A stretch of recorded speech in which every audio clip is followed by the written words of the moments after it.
would like to invite Dr. Saraji Vijayasekara, consultant pediatric neurologist of the South Colombo Teaching Hospital, to speak on neurobiological basis of cerebral palsy. Madam.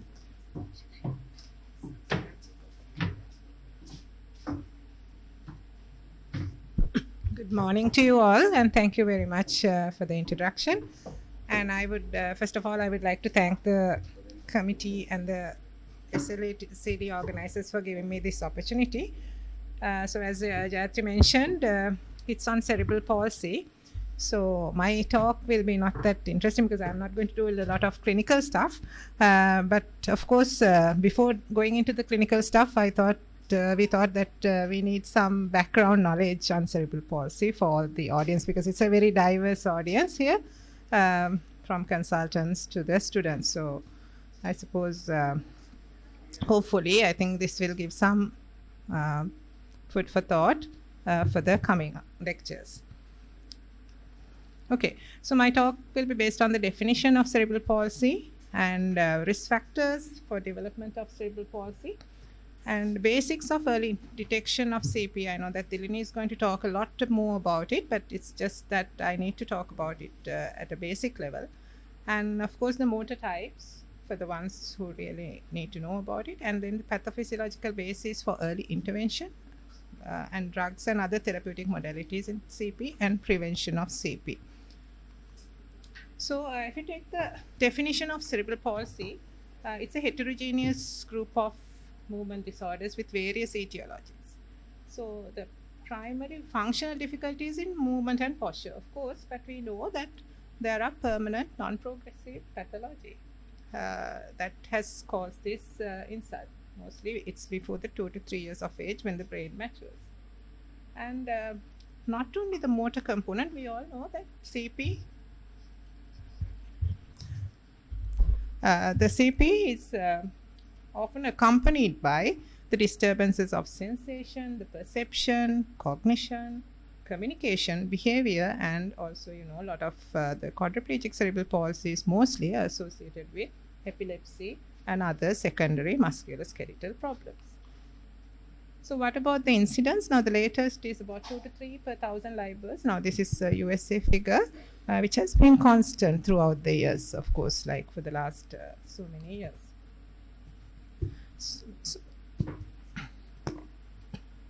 So if you look at the risk factors for development of CP, we know that most of it, like about 70 to 80% of it, is antenatal. And there have been identification that prematurity has been kind of a most important cause for cerebral palsy. Then, of course, getting on to the antenatal intrauterine infections like torch infections, the multiple pregnancies, and pregnancy-related complications like antepartum hemorrhage and stuff like that has implicated in this 70 to 80% of the causative factors.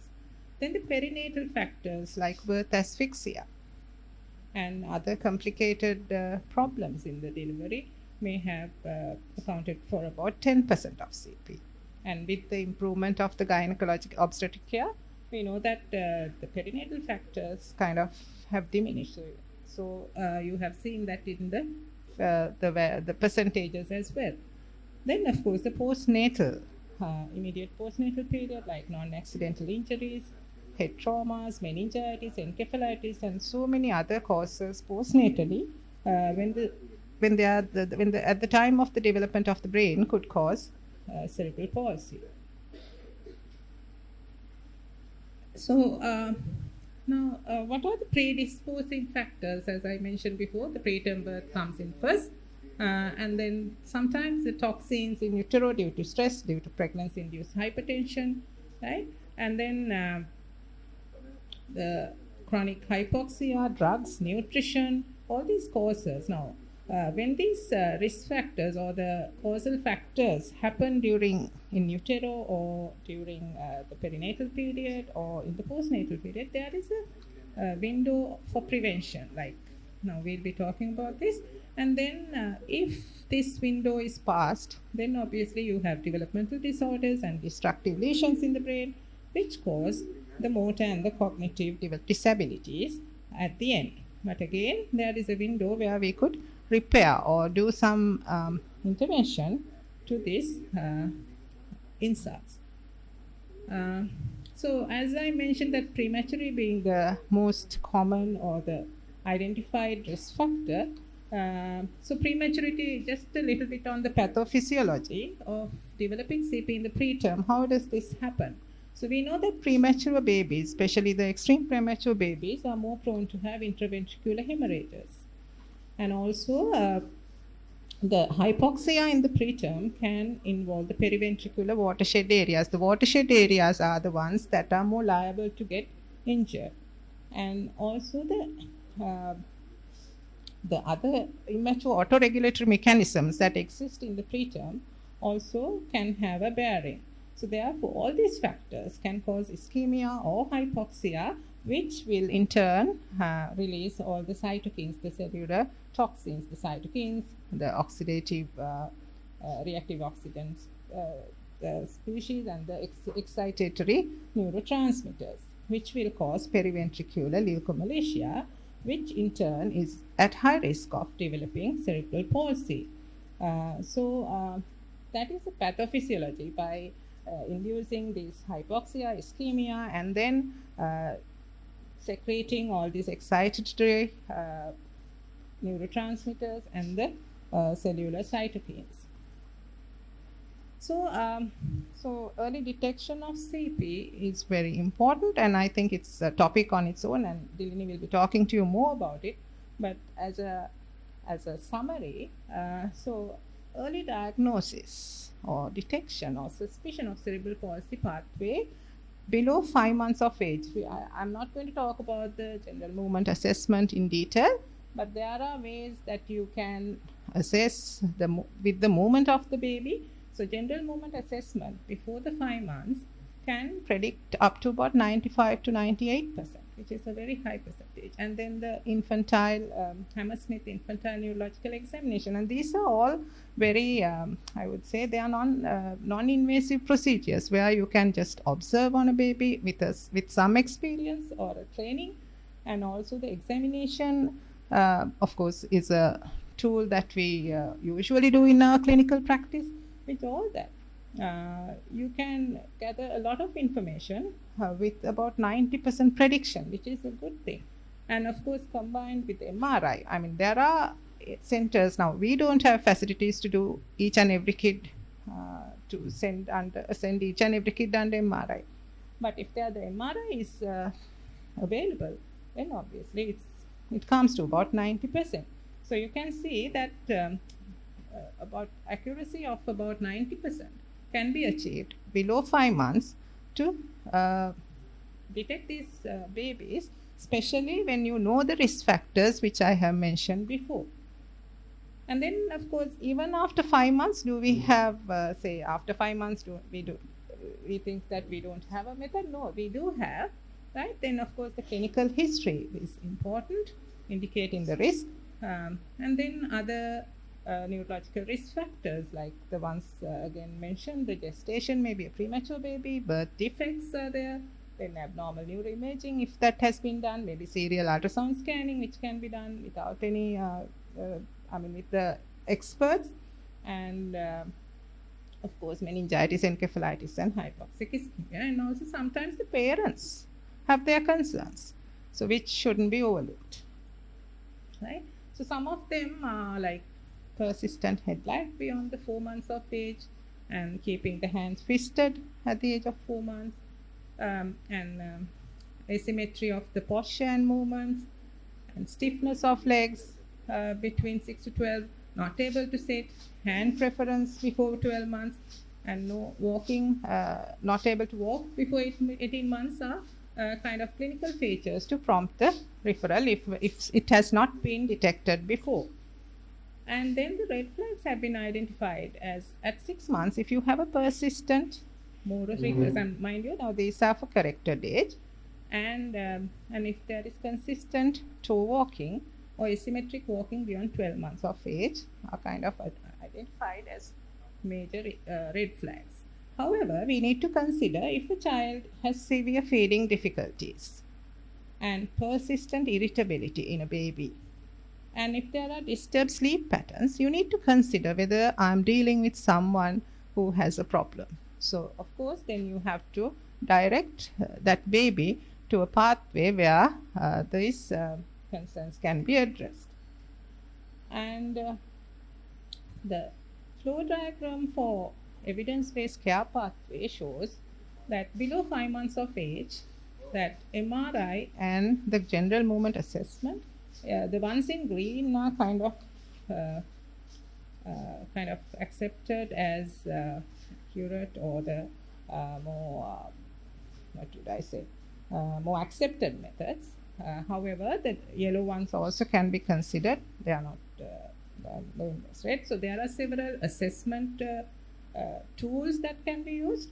And before 5 months, MRI and GMs have come on top, and of course the HINE as well. So I'm not going to discuss with you this diagram, but what I'm saying is that there are care pathways that you can follow, and then there are certain assessment methods that you have to follow to identify these babies below 5 months and above 5 months, right? And then with certain scoring of, say, for example, HINE or the Hammersmith Infantile Neurological Examination, you can even suggest, with the combination of the MRI, you can even suggest whether this child is going to be ambulant or non-ambulant or whatever. So that type of prediction you can make. Okay. So CP is essentially a clinical diagnosis. You don't need any investigations to prove this, and there are no pathognomonic signs or diagnostic tests for this. Right? So that is something that you have to develop your clinical assessment. So that is what we are trying to develop today, mostly with the examination, how you set about and how to manage these patients. So how do these signs or the symptoms develop? Now we know there is an insult at the level of the brain. Then what happens? There is loss of inhibition of the lower motor neuron pathway. Therefore, you know that the upper motor neuron pathway becomes more sort of prominent, and then you have the symptoms like spasticity, hyperreflexia, clonus, and co-contraction of the muscle groups. On the other hand, if I go to the next picture, which will be more clearer to you, you can see that there is loss of connection as well due to this infection, due to these insults. So therefore, there is altered activation of the muscles, there's fatigability, there's weakness, reduced motor control, and sensor deficits also can happen. So combination of these two can cause contractures, muscle shortening, muscle weakness, and joint problems, bony torsions, so on and so forth. So just thought I'll put this picture. I know that all of you are more familiar with this. This is the motor syndromes of cerebral palsy. You know that it's a spastic hemiplegia, which is about 55%, and then the spastic diplegia, that's more lower limb involvement. That doesn't mean that the upper limbs are not involved. This is for the students, right? They are involved, but more involvement is in the lower limbs. And then the spastic quadriplegia, either the upper limbs are more involved than the lower limbs or equally involved. And then, of course, the athetoid or the extrapyramidal CP, where you get involuntary type of movements, but there is a variable tone and more less upper motor signs, right? So I think the pictures are self-explanatory here. And some of the features that you may see in these patients less than 6 months, although we have mentioned that all those the red flags and the signs and everything, but I mean, as the clinician, when you see a patient below 6 months, if this child's head is lagging, now this goes into even the baby clinics, where the MOH clinics, where they see patients at immunization and all those in the community.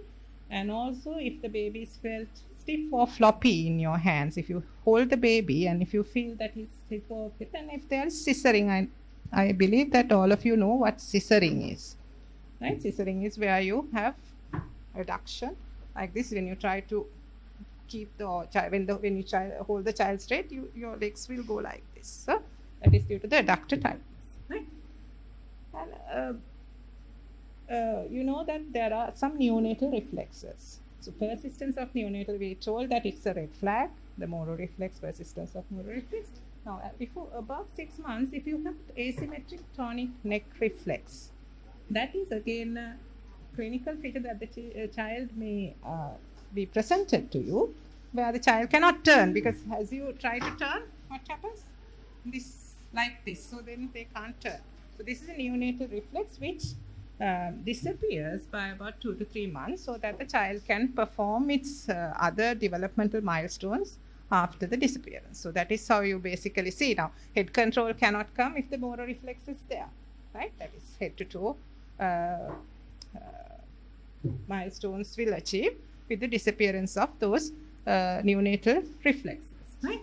So more than 10 months, if you have a commando crawl like in spastic diplegia, where all four limbs are not utilized equally, or some asymmetry, then of course you have the, now these are the, I mean, just clinically how you see these patients, right? So now we know that there are several assessment scales that are commonly used in cerebral palsy. Gross motor functional classification system, which we are very much familiar with, is GMFCS. And then the manual ability classifications, that is for our occupational therapy colleagues will know that the hand functions and the functions, and then the communication function, again the speech therapists may be using this, and of course the modified Ashworth scale for the spasticity and the child's motor ability and the manual movement aspect. So just again for the juniors who are here, the gross motor function classification system runs from 1 to 5, and 1 is the best and 5 is the worst. Right? Now these pictures I have shown is from 6 to 12 years. So there are age dependent changes in these 1, 2, and 3, and 4. This child is at level 1, which means that walks without limitations, but however has decreased speed than a normal child, and then balance and coordination may be an issue, right? But at level 2, he is able to walk indoors without a problem, but uneven surfaces and within the crowds and maybe in the outdoors, sometimes they are not stable. So that's level 2. Level 3 is they need assistive mobility device like a walker or a chair, manually propelled wheelchair. And then level 4 is where he can use a powered wheelchair, but they can sometimes propel or sometimes may need support. And of course, level 5 is that they need fully support. They are fully dependent upon their task, and they cannot sit or stand. So mostly the quadriplegic cerebral palsies, which who are really bad, would go into this situation. So the investigations, if you are doing, it will be the MRI, and these 3 MRIs, all 3 MRIs show changes according to their pathology. So, but however, normal brain imaging study does not exclude cerebral palsy. So that's something that we have to keep in mind when we do a patient with cerebral. We suspect clinically. I said always it's a clinical diagnosis. However, we do MRI sometimes maybe to prognosticate, or if the facility is available for different grading systems. But it does not mean that he does not have cerebral palsy based on this MRI, which can be normal. Right. So that I'll briefly get into early intervention as well, otherwise my talk will not be complete. The procedures that facilitate the development of infants and young children who are at risk of developmental disability. So this is not after diagnosing, but this is before diagnosing. So how early? Just within the first 3 years, that's the window, and it's since birth, so it can be from birth, right? So that is the magic of early years. That is the neuroplasticity theory comes here, and you can see that up to 3 years, all the domains, hearing, vision, motor, perception, everything is on there at the height of their development. And just another slide where the newborn has very limited neurons here, whereas when it comes to adult and the 2 years, it's kind of very crowded. So the connections develop between this time, and it is a continuous process. So you can see that during the first 3 years, 700 neural connections per second, so which is a very, very high density charge. So neuroplasticity is very important. And how do we manage multidisciplinary? I don't have to mention because all the people here are from multidisciplinary teams. Right, okay. So I thought that I will take one patient, or rather, just show you a patient from a very small way, like an infant to a toddler to a young school-going child and a more or less adolescent.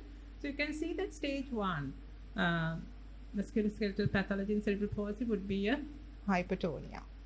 Hypertonia. You can see that he's standing on his toes, and then there is a contracture. So obviously he has some difficulties in walking, and he has this contracture here.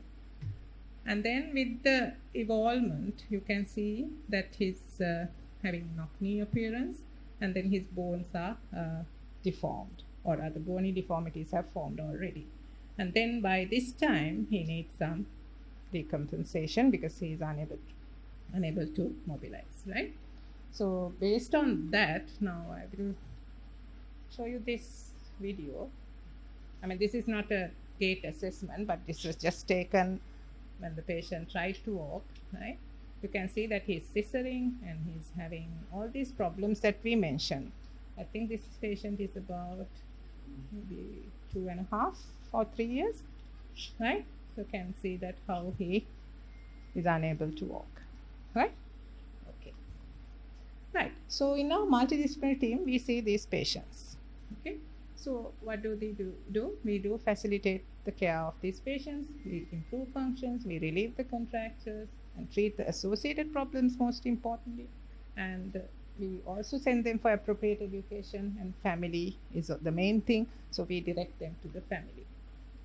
So in the management, we do drugs. We give drugs for the movement disorder, right? And then we give botulinum toxin A with or without casting for these patients with contractures. And then, of course, the last would be the surgical options. So oral medications that we commonly use are baclofen and diazepam, and they are GABA mimetic. GABA is a neuroinhibitory neurotransmitter which will relax the muscle. So that is the reason why we give diazepam and baclofen. And dantrolene, the action is that it really reduces the calcium release from the endoplasmic reticulum, which again will release the muscle, right? So that's the pathophysiological basis for giving this. And clonidine similar, because alpha-2 agonists are kind of reduces the spasm again. So therefore, we give these medication, and there are some other medications which I am not going to discuss, but these are kind of the ones that we use. And then we go on to the botulinum toxin A, which is given to the muscle, either the general, if they have a generalized spasticity or a localized spasticity, we give. So if I don't know whether you can see this clearly. Now if this is the botulinum toxin A, this gets into the muscle nerve end, and what it does is it does macroscopic changes, microscopic changes, and molecular changes, right? So in this acetylcholine release is blocked by this botulinum toxin A. Now this is transient or temporary, meaning that the action may last for about 3 to 4 or up to about 6 months maximally.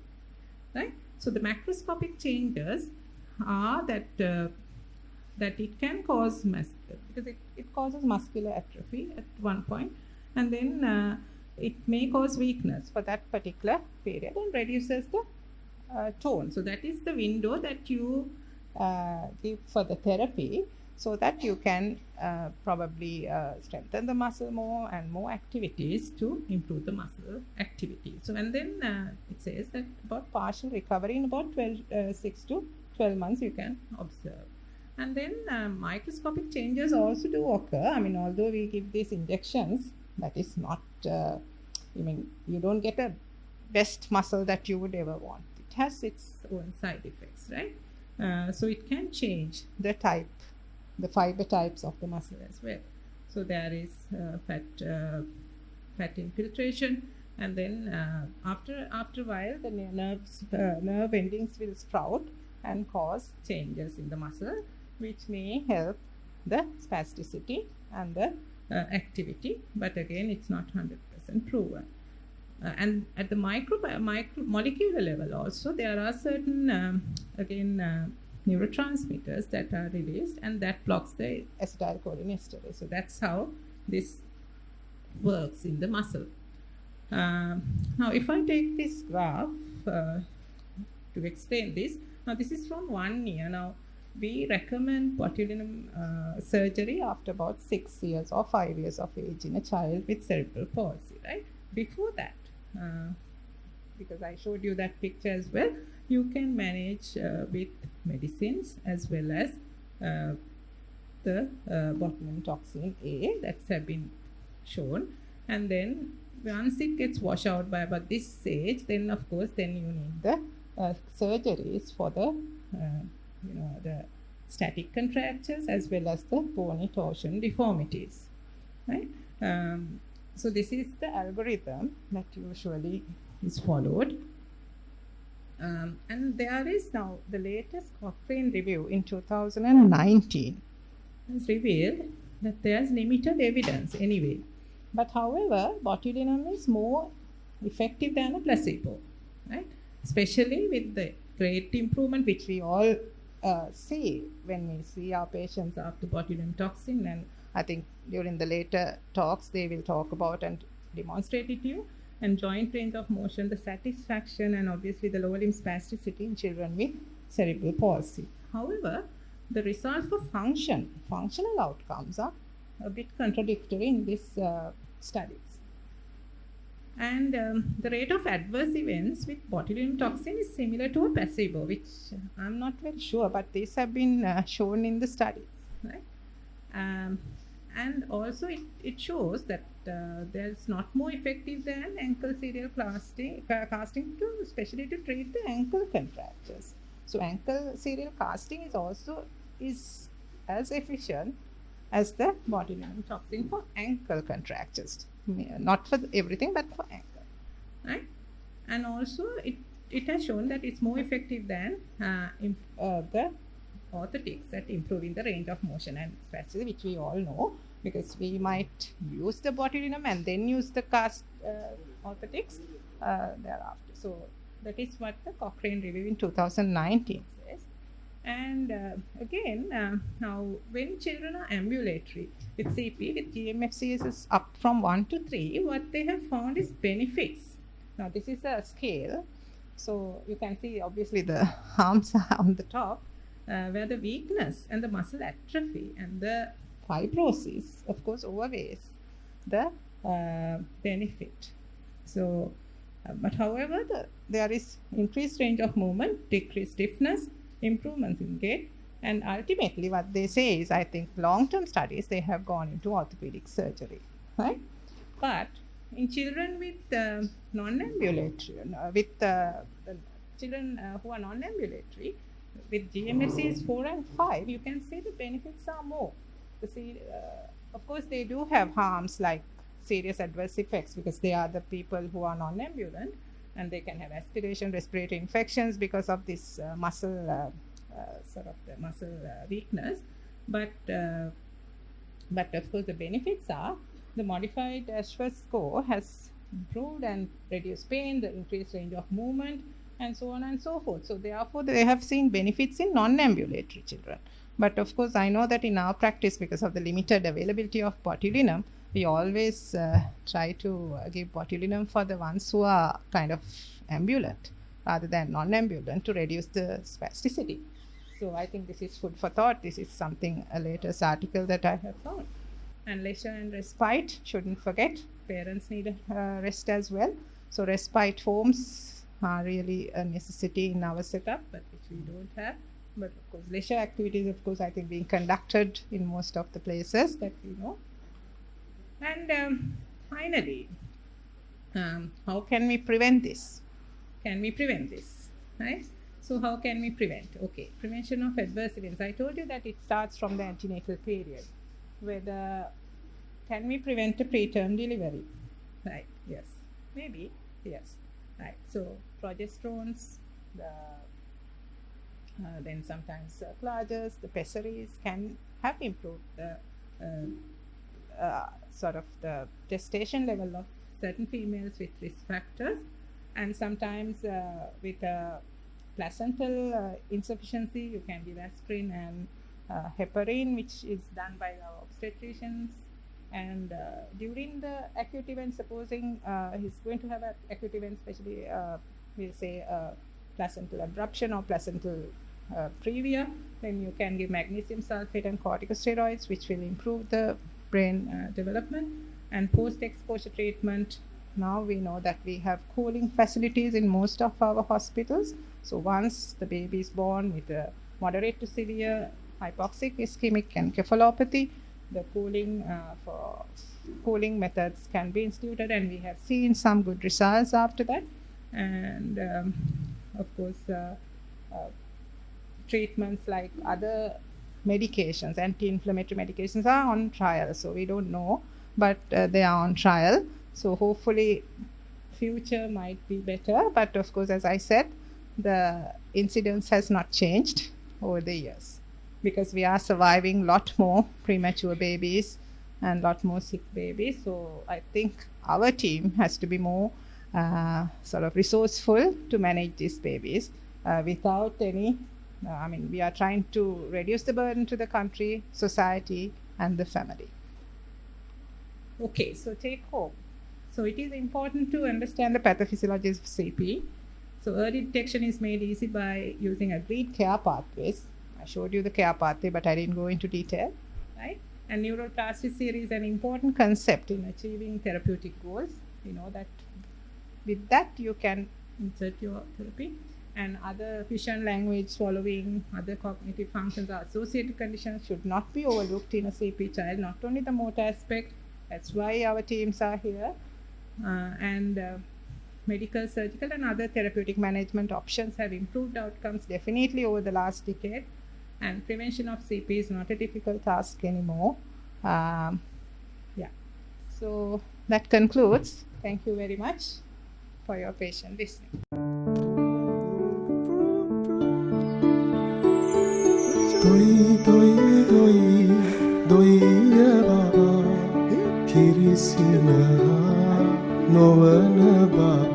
දරුවා ඔබ සමග සිනා නොවීම, ඔබ දෙස නොබැලීම autism තත්ත්වයේ ලක්ෂණයක් විය හැකියි. ඕටිසම් ලදරුවියේදීම හඳුනාගතහොත් හොඳින් පාලනය කළ හැකියි. නොපමාව අමතන්න 117 SLACD සහ CDB සාමූහික මෙහෙවරක්.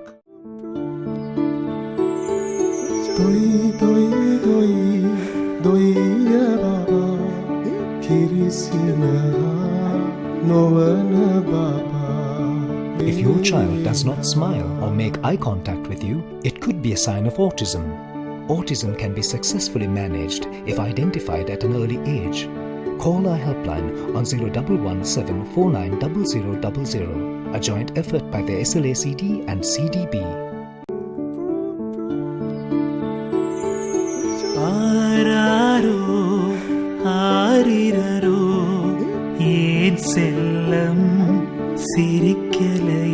குழந்தை உங்களை பார்க்காமை, சிரிக்காமை ஆகியன ஓட்டிசத்தின் அறிகுறியாக இருக்கலாம். ஓட்டிசத்தை சிறு வயதிலேயே இனங்கண்டு கொண்டால் அதனை கட்டுப்படுத்தலாம். தாமதியாது அலையுங்கள் 0117 490 0000. இது SLACD மற்றும் CDB இணைந்த செயற்திட்டம்.